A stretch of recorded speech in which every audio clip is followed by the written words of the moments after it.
Hey everyone, Chad Kalick here, and before we get into episode number 99, I was just going through the analytics of the In a Crowded Room podcast, and I noticed that about 40% of my listeners are not yet subscribers. So if you can, please click the subscribe button and click on the notifications bell so you can get a new message every time I post a new episode of the In a Crowded Room podcast.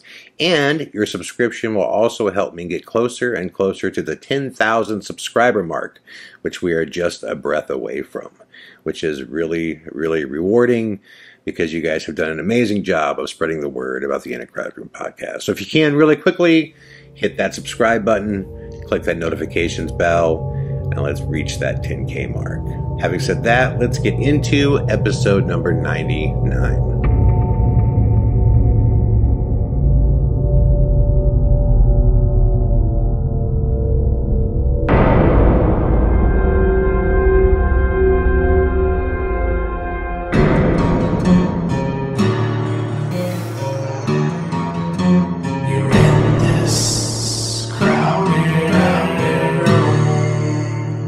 Hey, what's up everybody? Chad Kalick here, and welcome back to the In a Crowded Room podcast for episode number 99, which I honestly wish this was going to be a more uplifting podcast. But I gotta be honest with you guys, I have some real concerns. Some real concerns about the world and where we are heading. Now, I don't want, these thoughts and ideas of mine that I'm going to share to be just chalked up and just written off as, oh, here's Chad, the conspiracy theorist, because, I've always prided myself in being not a conspiracy theorist, that most conspiracies that I hear, if you know me well, my friends would tell you that Chad makes fun of about 99% of the conspiracies that he hears.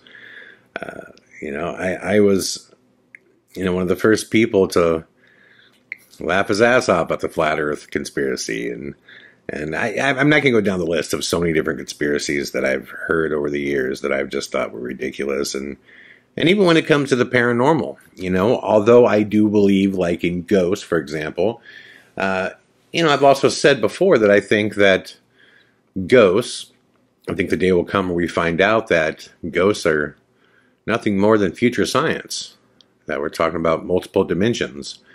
And when we see these things that we call ghosts, I think that we're getting a glimpse of basically an alternate dimension, a different time period. And that we may be talking to or seeing people that are alive simultaneously or people that are past. But I believe in string theory.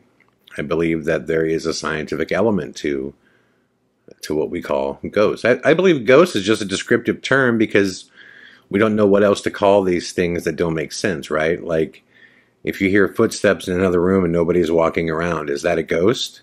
If you turn around your car keys that you just set down on the table, if they're gone, is that a ghost? If you hear a disembodied voice, is that a ghost? Or if you see a shadow person, like a ghost is an encompassing term.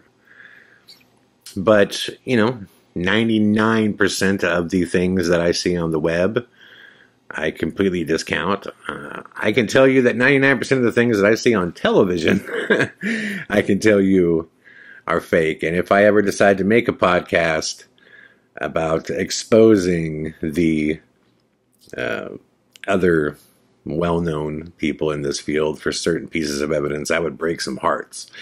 But I am not interested in doing that because we all have to live with our own choices, and I've always viewed it that way. As long as I am, making sure I could lay my head on the pillow at night and know that I have never lied to anybody or faked anybody out, that's the road I'm going to walk. But my point being is, most paranormal things, I come from a skeptical mind state, even though I am a believer. It's been well documented. I'm not a believer in Bigfoot at all. I want to be, because, my friends are. Craig Powell is. Craig has some footage that he promised me he'll show me the next time I'm with him, where he said Yowies were throwing rocks at him out in the Blue Mountains. So, I would love to see it. So when it comes to big conspiracy ideas, I often have a hard time wrapping my mind around them. That's why I had such a hard time with Sir NOFACE. That's the one thing that's interesting is a lot of people said to me, why were you going so hard at Craig and his team, for filming Sir NOFACE when you're a believer in ghosts? And, my answer was, yeah, I'm a believer in what I've experienced myself. There were things on that island that I've never seen anywhere. I've never seen a ghost to answer on call and light up a room like that. I've never seen anything that responsive, although I have experienced a room lighting up. That happened with my partner Thomas. I was in the room, and about a dozen other people. We all experienced it. It lit up an entire gym in Farrar, the Farrar Middle School in Iowa. But I can tell you this, it wasn't on call. It wasn't like we could run and grab people and bring them back and go, okay, ghost, do it again. And it does it again. And the footage alone of Sir NOFACE was fascinating. Once I got down to the details of it, and you realize there's a few things about the Sir NOFACE footage that makes it definitive. Because when I went on tour, a lot of people said, they're saying, how can you say this is definitive proof? Because it's definitive. Once you know the details, it's definitive. Okay, I mean, the thing that made it definitive for me is Sir NOFACE is only about 4 foot tall. So that right there eliminates so much, because I know for a fact nobody locked a child in a room for 4.5 hours and left a camera running, and then there's absolutely no sound.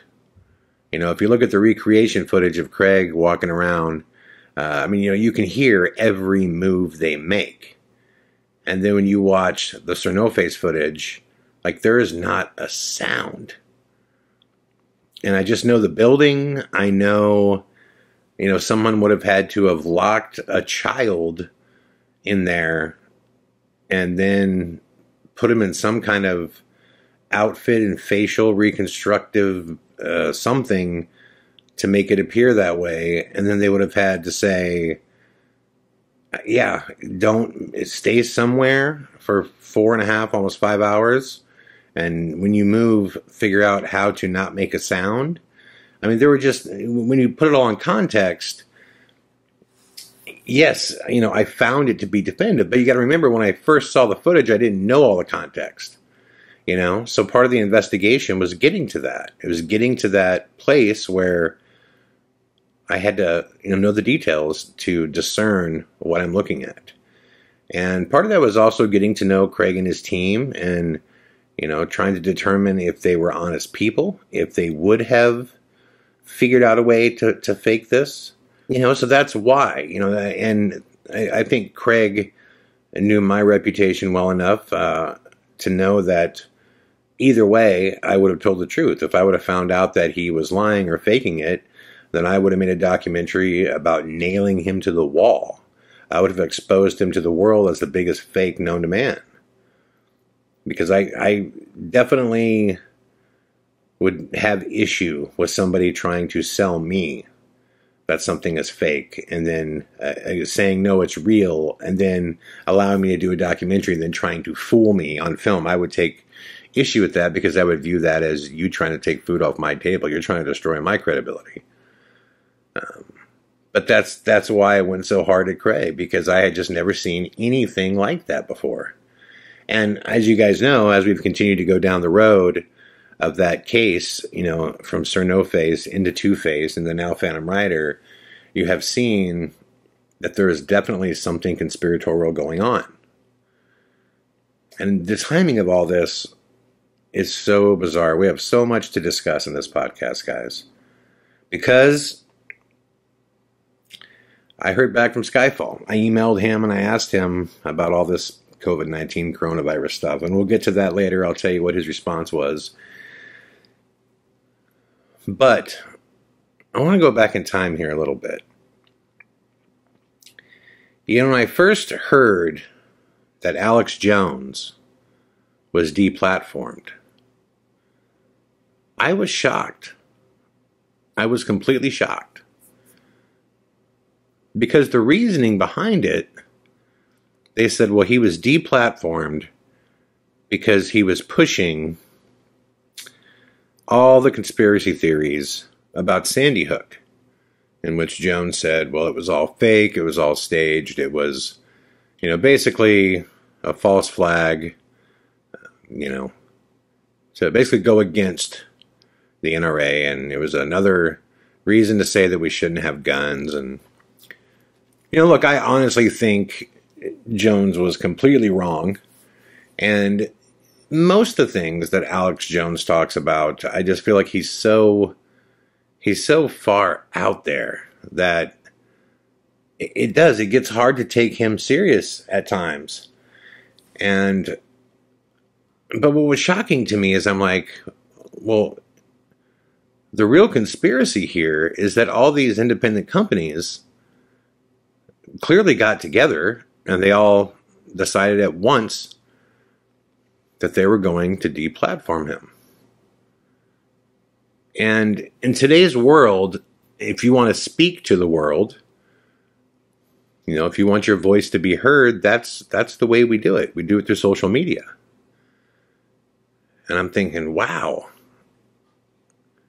this guy's public voice was taken away.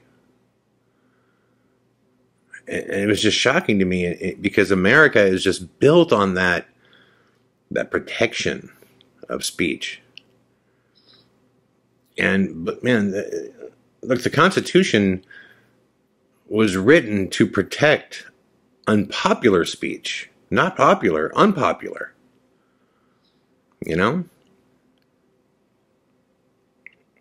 And taking that away and saying because he believed this and because what he said hurt people,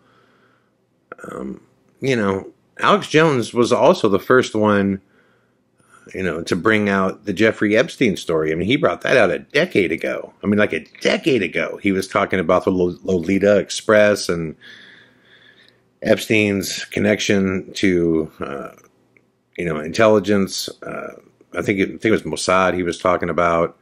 And that Bill Clinton was connected to him. And so it's not like Alex Jones hasn't been right about things in the past. He has. But just the idea that these companies could get together and decide who can have a voice publicly, that was really frightening to me. Because although I'm not Alex Jones, as a public personality, my public voice is very important. So that was the first thing that happened that I never thought I would see, in my lifetime. And I completely disagreed with that, guys. And I'm not a fan of Alex Jones. I mean, I'm not. Overall, I'm not. There are some things that he's done that have humored me. But, I do think he's a fearmonger. And I do think that, his method of getting attention is creating fear. And I don't like that. But I also think it's important that guys like that have freedom to speak, because how do we know, what's bullshit and what's not if we can't hear it and if we can't point it out? So I agreed with Bill Maher when he came out, and Bill Maher said, listen, Alex Jones has lied about me. He said all kinds of bad things about me. He has, ran my name to the dirt, basically. But he gets to speak too. Alex Jones gets to speak too. Everybody should have the right to publicly speak. And Alex Jones did not. And it was primarily liberal, companies, Twitter, Facebook, all those companies. Those are all very liberal-leaning companies that silenced him. And I remember waking up going, man, this is kind of a different world that we live in now. This is pretty crazy.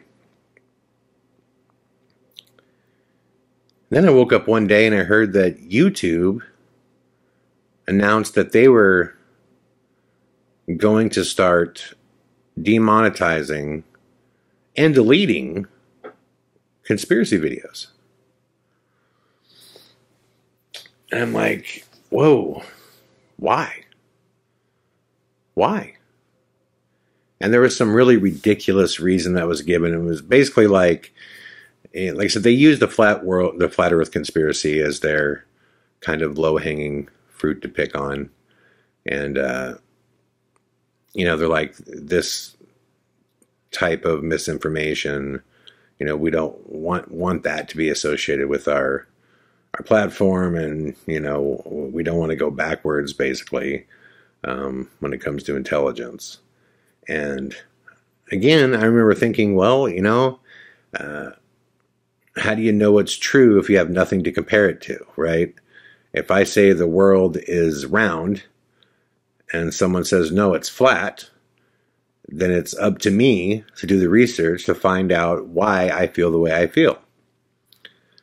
Obviously it's not accurate, but what if it was true? What if the world was flat and our whole lives we were actually taught to believe that it was round, and we never realized that, because how many of us have ever, reached 130,000, 150,000 feet in the air to look down? Very few people have. Now there's obviously tests you can do and things that you can do, with the stars and things you can do with shadows and the time of day to determine these things. But you learn that through studying, because when the flat Earth, when the flat Earth conspiracy first came out and it was going around, it was gaining steam, and my gut instinct right away was like, this is bullshit. There's just no way, because I've seen pictures of it. And then everything I read was like, oh, well, those are all, CGI photos. Those aren't real photos. There's no real photos of it. And I'm like, is there? Is there not? I don't know. Is that true? And then you do enough research and you realize, no, that's not true. There's the Himawari Japanese satellite, and there's satellites that NASA has. There's all kinds of photos of the Earth, but again, you have to find these things out, and the way you find them out is through somebody saying something to the contrary. So why would YouTube want to get rid of that? So then I started thinking, well, sometimes it's like a wag the dog thing. It's like, that's not really what they want to get rid of, but if they use this, like I said, low-hanging fruit as an example of ridiculousness, that gives them carte blanche to take away whatever they want to, under that blanket of, well, this is stupid and this is going backwards and we're not promoting ignorance, so we're going to get rid of all these other ones too. And I'm kind of thinking to myself, my first thought was, well, listen, until December 17th, 2019, our government stance has always officially been, there's no such thing as UFOs. That was the government stance. You're a tin-foil hat wearing wacko if you believe in it. And then all of a sudden, December 17th, 2019, the government says, no, wait a minute, they are real. We've been studying them forever. And by the way, here's some footage of it. And my thought was, well, what if YouTube decided they were going to pull down conspiracy videos in 2018? And they pulled down every UFO conspiracy video they saw and said, well, this is stupid. We're not doing this stuff anymore, this stupid conspiracy videos. When the whole time, of course, UFOs are real. Of course, the government's been studying them. Of course, you know what I'm saying? Like that's dangerous. It's dangerous to eliminate speech. It's why we don't burn books in America anymore. It's why but yet here was YouTube, this monster of a company that has a complete monopoly on the upload industry, which is a powerful, powerful industry to have a monopoly on, because Vimeo is not anywhere even close to what YouTube is. And Vimeo is more of a filmmaker site. It's more built for filmmakers, and it caters more to filmmakers, and I love it. I think Vimeo is twice the site YouTube is as far as quality, upload time, the ability to monetize for filmmakers to actually make $1. Like Vimeo is such a better site. Their on-demand site is killer. It's simple, easy, 150 countries, worldwide distribution. You could stream anything that's on Vimeo on demand on your television. It's just a tremendous site, which, by the way, I wanted to thank everybody last week, because you listened to this show, in the middle of the podcast, I had announced that only for you guys who listen to the show, only you would know this, that at the bottom of the description box, there was a link for 3 films, Phantom Rider, Two-Face the Gray, and Sir No Face for $13.99, just for you guys. And a ton of you guys took me up on that, and that was awesome. That was for you guys. So I'm glad you guys enjoyed it. I know a lot of us have a lot of downtime right now, and we're at home. And because of the success of that, before we go any further, just so you guys know, we're going to do it again today, but I have a different deal for you guys. If you scroll down in the description box, just for you, it will not be advertised anywhere else. Just for you guys, you can watch all 20 of my documentaries, the entire catalog, for 60 days. I extended the rental period for 60 days. You can watch all 20 of my documentaries for $39.99. That's $2 per movie. I want to make sure you guys have the ability to go full Netflix binge on my catalog. All 20 films for 60 days, $39.99. Just scroll down to the bottom of the description box. It's just for you as my loyal listener. So thank you for that. But back to my point about YouTube, they have a complete monopoly over the upload industry. So they can control essentially the ideas that make their way to the public. And if they want to silence you, there's a simple way to do it. They either delete your video or they simply demonetize it. And that's their way of shadow banning something. If they demonetize it, that means the video is marked. It is marked as though it's inappropriate. And that way, no videos that advertisers are looking to run commercials on, the video will not be displayed in those feeds, which means it's on no search engine. It's on the back of every. You just get no views. I mean, the difference is, you know, a video that's fully monetized, for every 1,000 views that it gets, if it's demonetized, it'll get like 40 views. That's how significant it is. So if they want to kill something, they just demonetize it. That's it. And I want to show you guys something. Look at the screen here right now. This is for the podcast that I did about COVID-19. COVID-19 and my sickness and kind of getting over it. It was demonetized. What was inappropriate about that podcast? You guys listened. And this, what you're looking at here right now, this is actually the response after I asked them to manually review it. Because if you listen to that podcast, the whole 3/4 of it was about me getting over COVID-19 and what the process was like. And then I talked a little bit about Phantom Rider, and there was nothing there that was, you know, in my mind, nothing that was overtly controversial. There was not a lot of swearing or, I mean, this was straight down the middle, guys. This was, you know, just a softball right down the middle. And that was demonetized. Then I turn on the TV and I hear this story about how in New York City, people are being stopped right now for going outside, and they're writing them tickets, $500 tickets for leaving their house. At a time where people are being told they can't work, to stay home, because they decided to go for a walk, they're getting a ticket. They're adding undue financial stress at an already ridiculous time when it comes to financial stress. And it just got me sitting here going, man, what world are we living in right now? I can't put a podcast out about being sick without a company hiding my words. The company that's in control of all these messages is determining what gets heard. And if you put out too many things that people don't like Alex Jones, they'll take away your ability to speak to the public, period. And now we have this virus that's going out, and we're being told, you got to stay in your house. And if you don't, we're going to make your life even financially harder.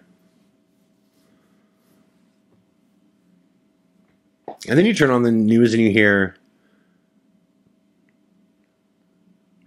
we got you. The government's going to take care of you. We have all kinds of financial solutions coming for you. We know that we're telling you to stay home. We know it's difficult out there. But don't worry.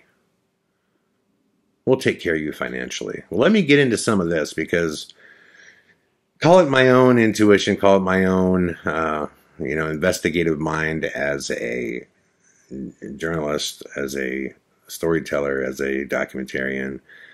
But I wanted to kind of get the truth about some of these programs and what's going on. First off, I don't know if you guys have heard, I'm sure you probably have, but if you haven't, I have some pretty staggering information. So the government comes out and says anybody that makes $75,000 below that, you can get a check for $1,200. And initially they said it'll be there in 2 weeks.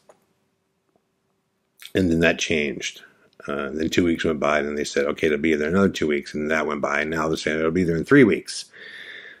Well, then it comes out that in 3 weeks' time, the people that will receive their check are the people that have their direct deposit information already listed with their tax return.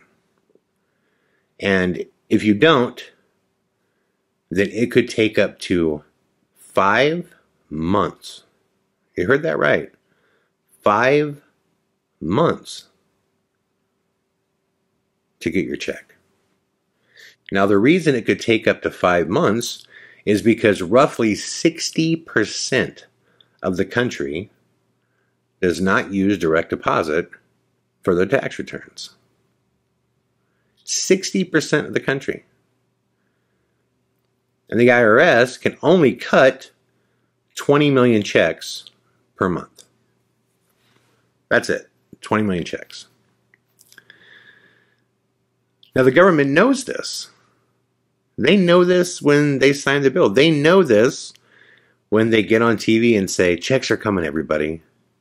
So now that I've done the research and actually found the numbers as to how many people actually use direct deposit,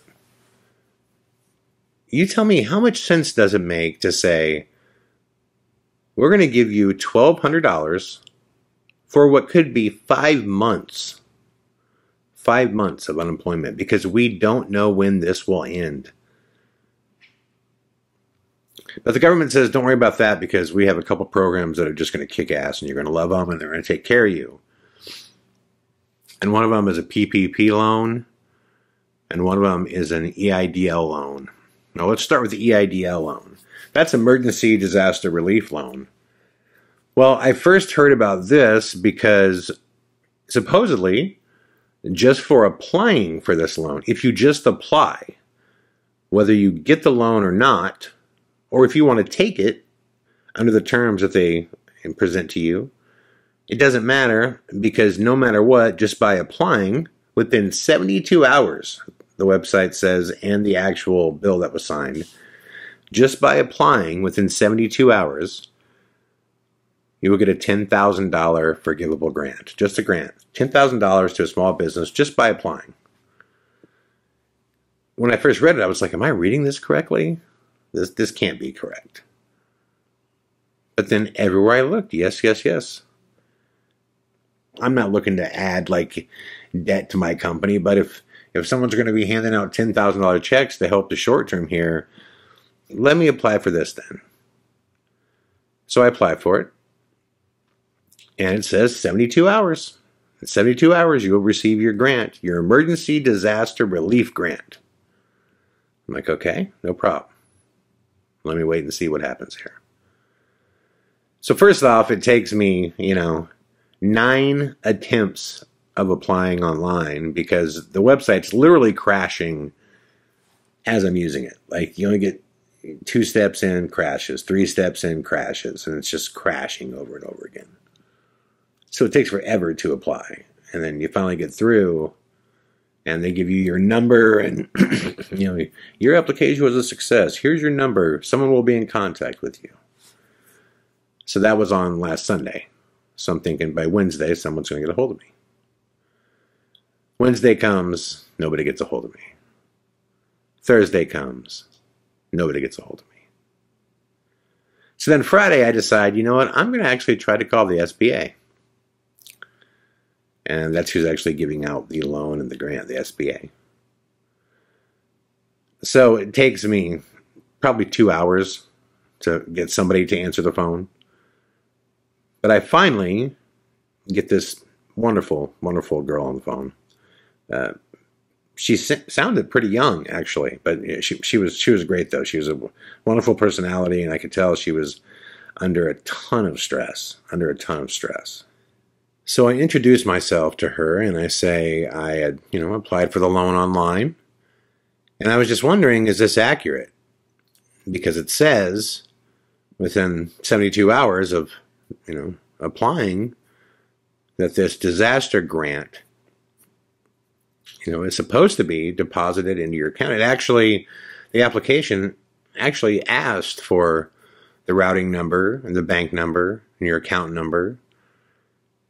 And she says, yes, that is what the bill says. That's what we've been notified by. And she's kind of running through the canned response, right? And she gets about halfway through, and I just kind of cut her off, and I just say, well, listen, I just want to know, like, when is this coming? She says, I'm done lying. And I was like, oh, Jesus. And she goes, the truth is, we don't know. She goes, we don't know. We haven't received the information that we need to process any of these. And she goes, we just know what the bill says. She's like, but these are all being manually approved. She says, so I don't know how we can possibly manually approve millions of emergency grant and loan applications in 3 days. So she says, I don't know when it's coming. She was like, I assume at some point, but I can't tell you when. I have no idea. I thanked her for her time and hung up. Just thought to myself, this is amazing. This is amazing. Once again, millions of Americans are looking for relief, help, and they're being told one thing that's not true. And they're stapling their hopes to it, and it's simply not true. Then there's another loan. It's called a PPP loan. And basically the government is saying they will back, or they're assuming that they're going to back the banks to make these loans that are meant to pay, payroll and other business expenses. And the terms are like really favorable, Like they're terms that the bank would never give. Like I said, I think I mentioned it earlier, it's the same terms from both the EIDL loan, if it gets offered to you, and the loans that they would at the bank with a PPP loan. It's something like 1% for 30 years or something like that. But it can be, the PPP loan could be completely forgivable if it's used to maintain the jobs and pay the payroll for employees. And I actually went into Wells Fargo to talk to them about this, because you're supposed to get these loans from Wells Fargo or your bank, whoever your bank is, Chase, A&B. I'm with Wells Fargo, who's the worst fucking bank in the world. But first off, I was shocked because everybody knew there was like this build-up online as to when these loan applications were going to start being accepted, because one of the caveats of this is that the loans would be approved the same day. So the idea being, well, hey, great. I go to my bank, I do my loan application, they review it, and they decide if they want to give you this loan. And today was the day, April 3rd. And I woke up this morning and I saw something online about how Chase and American National Bank they had begun accepting PPP loans. So I'm like, well, sweet, Wells Fargo must be. So I go inside and Wells Fargo is not. And I sit down with the banker and I go, well, what's the deal? I thought today was April 3rd. And he pretty much says the same thing. He says, well, listen, man. He's like, and I know this banker, by the way. This is my local banker. He's a really cool dude. And he basically says to me, yeah, I don't know when we're going to start accepting these, but again, we have no information from the top. We're just told today's the date, but we don't know what's going on. We don't know what the protocol is. Typically, these loans, they're way in favor of, the applicant. They're, well below what we'd usually approve. But we don't have any protocol up to basically fact check. Like, he basically is saying nobody's telling us anything except go. And until they do, we're not going to start accepting applications for loans that we don't even know how to approve them. And again, to me, it was just fascinating to me. It's fascinating how this is all working, because it's not like the government doesn't know this. They know that you just can't quickly install, massive, operations and not give people any guidelines and just say go. Which, I gotta be honest, guys, all of this, if I date it all the way back to like the Alex Jones thing and, having my own voice silenced on YouTube and then seeing all these protocols that are seemingly, weakening, not only small businesses, but individuals. And then, the government just seems so out of whack right now. This all seems like it's just a precursor to something else, not to mention the response doesn't even make sense. 98% of people who get COVID-19, 98% of them are fine. And I'm not discounting the 2% that aren't going to be. And I'll get to why I'm not here at the end of this podcast.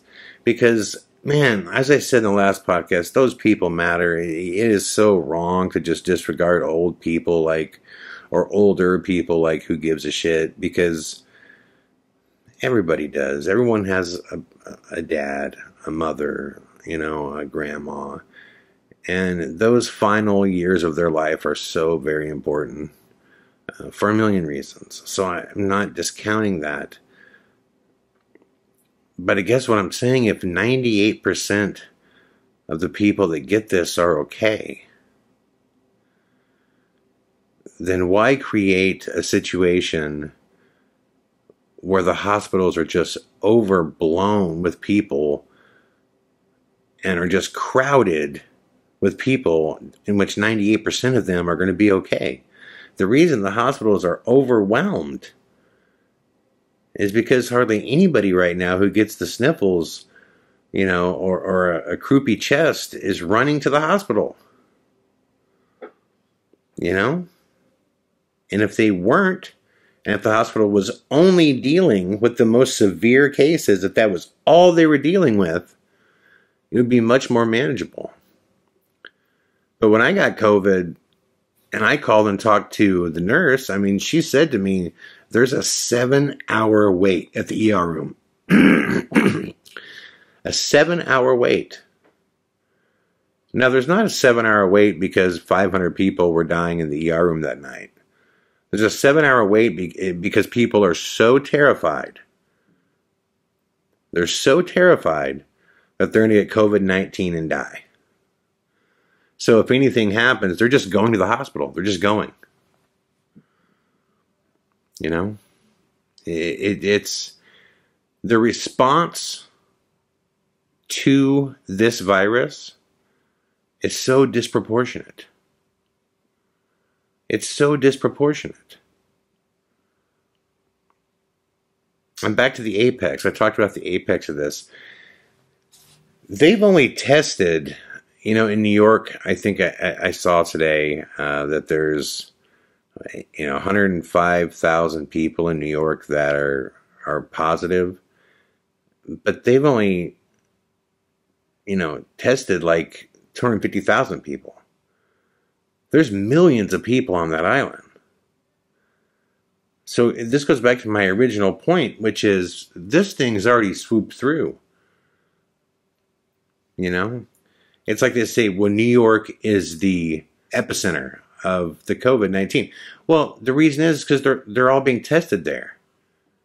There's only been in California, like right now they say, well, in Santa Monica, they say there's 69 positive cases in Santa Monica, California. 69. Okay, now remember this. I was never tested. They just told me I had it.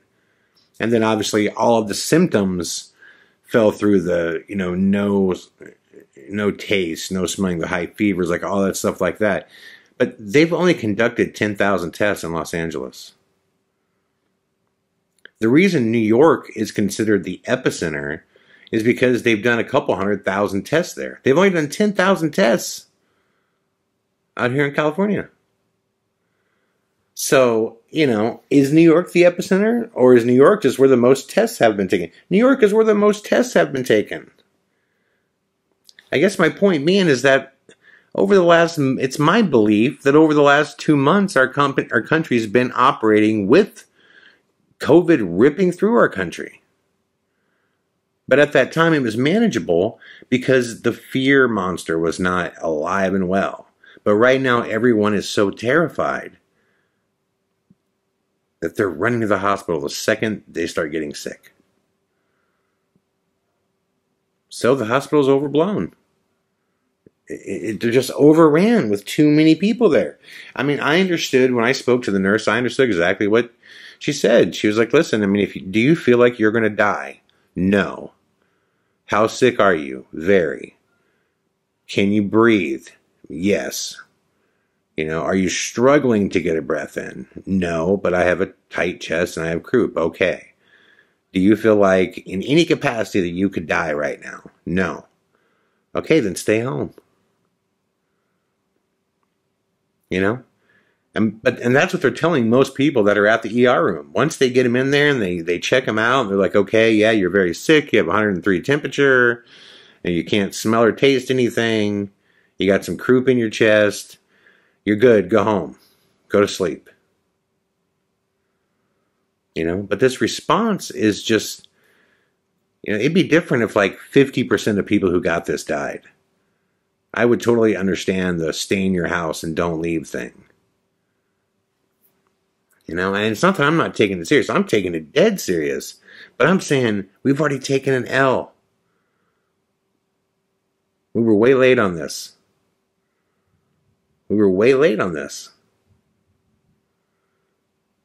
Even the government response doesn't make any sense. I don't know why the government is telling the public that all this help is coming and it's coming right away when it's not. And I think there's a big lesson here to be learned, which is that, man, the government's not going to take care of you guys. And if anybody's thinking that their problems are going to be solved by the government, that's a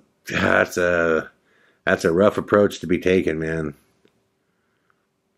I'm documenting all of this, as you guys probably could have imagined. Of course, I'm a documentarian, so I'm documenting all of this. And half of the reason for me calling and going through these, IEDL processes and going to the bank is to just document this process. Just to see what is actually going on versus what is promised. Because there's so many things that don't make sense. It doesn't make sense why the government would be saying all this stuff. This help is coming, if it's not coming right away. It doesn't make sense that I was listening to Cuomo today in New York, and he said, I don't understand how in America we seemingly cannot make a ventilator. He's like, we're doing everything we can. We have the full financial strength of the government behind us, and the only ventilators that we can get, we have to buy from China. He's like, I don't understand. We can't get the head of GM and 3M and Apple Computer and everybody. He's like, we can't get them all in a room and say, look, guys, here's the ventilator. We need to replicate 400,000 of these by next week. Whatever you need financially, we'll take care of it. Just get it done. He's like, and we can't do that? And then Cuomo holds up like a 7-cent mask. And he's like, this little thing right here, this piece of paper with this string on it, we can't make more of these? We can't make more of these. Are we so disorganized that we can't find a company to just make more of these?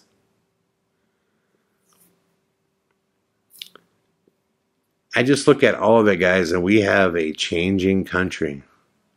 There was never a time period in my life where I thought I would be silenced or made it very hard for my voice to be heard. I never thought other people would be silenced. I never thought you'd get a ticket for leaving your house and going outside. I never thought it'd be a situation where the government is saying you can't work. And then they're promising help that's just not going to come in any kind of time frame that helps anybody. And then you even have, like I said, the mayor of New York going, what is going on? Why can we not help people? It's almost like the deaths are intentional. Like they want a shaving of the population. That's what it seems like to me.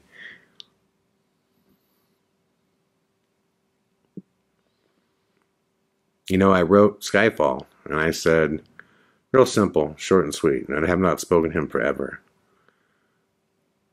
And my email simply said, Corona pandemic, what's your take on it?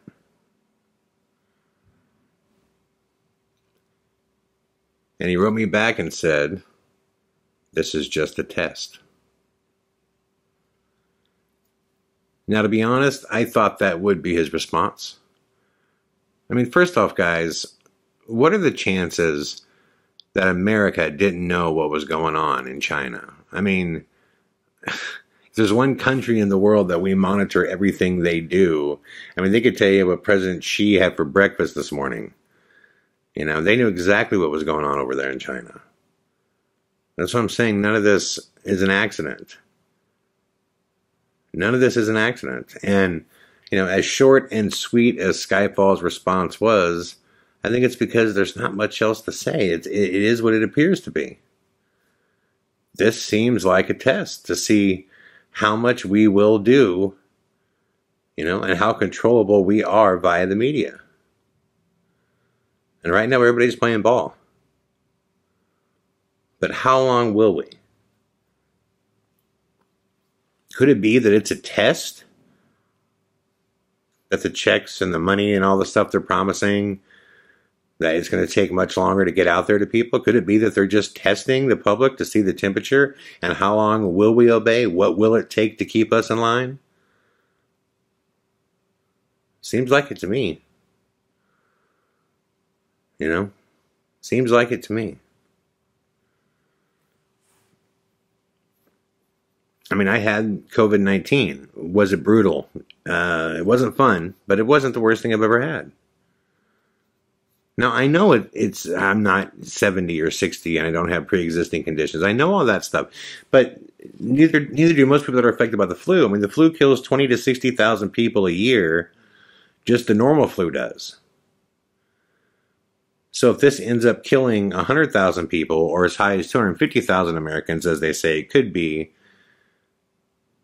then it will be more dangerous than the flu, but not by, you know, a ridiculous degree. It's not like the flu usually kills 60,000 people and COVID-19 took out 5 million. You know, that's a monster difference. 60,000 to as few as 100,000 is pretty close. So why is the response this strong? You know, and do we have to worry about every time these major things happen with, you know, out of 9/11, you know, we got the Patriot Act, which every time our government says, I'm going to take care of you, in exchange, they take away rights. And that's not a conspiracy anymore. That's a fact. We can see this now. You know, even on a fundamental level, me showing you this podcast and them making it where my voice can barely be heard. Like, that is a conspiracy. Alex Jones being silenced is a conspiracy. You know, like, the government deciding that you're going to, you know, get a check or get a ticket for $500 if you go for a walk. And then, you know, determining what you can and can't. Like, these are all very, very scary things that are really concerning to me, guys. And I hope I'm wrong. Man, I hope I'm wrong. But I think in about a month from now, this country is going to be in a bad place. A really, really bad place. And I am praying to God that I'm wrong. You know?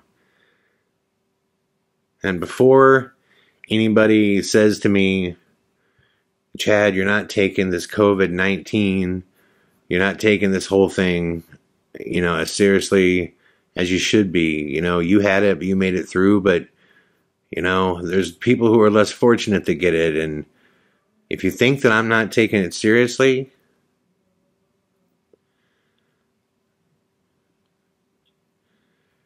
I found out today that my dad is positive for COVID-19.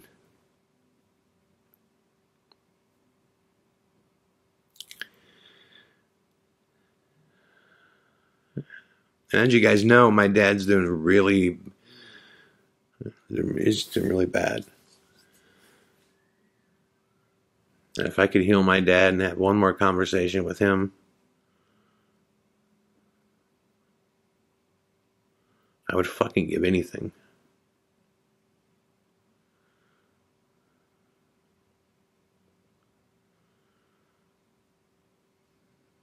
Yes, those lives matter.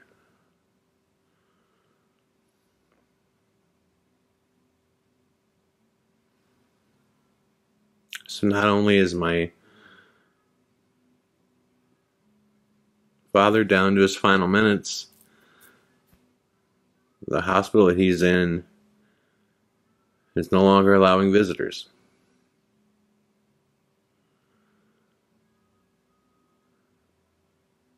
So he's gonna pass alone.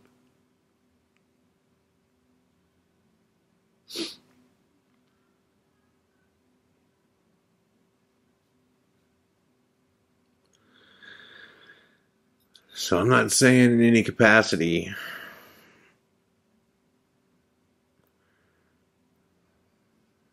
that coronavirus and COVID isn't serious.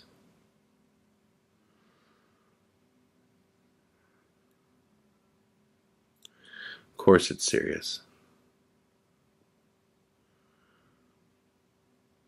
But so is our standard of life. So are our freedoms.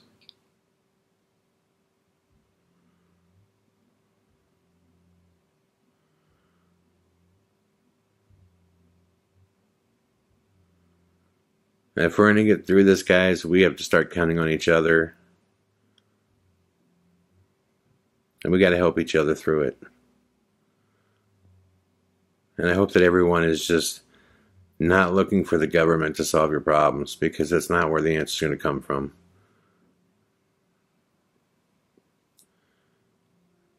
It's going to come from us taking care of each other. You know, is your brother okay? Is your mother okay? Are your neighbors okay?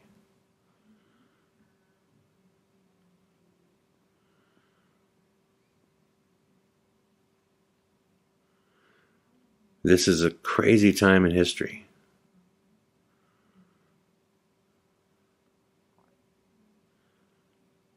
And none of this is an accident. This is all happening for a reason.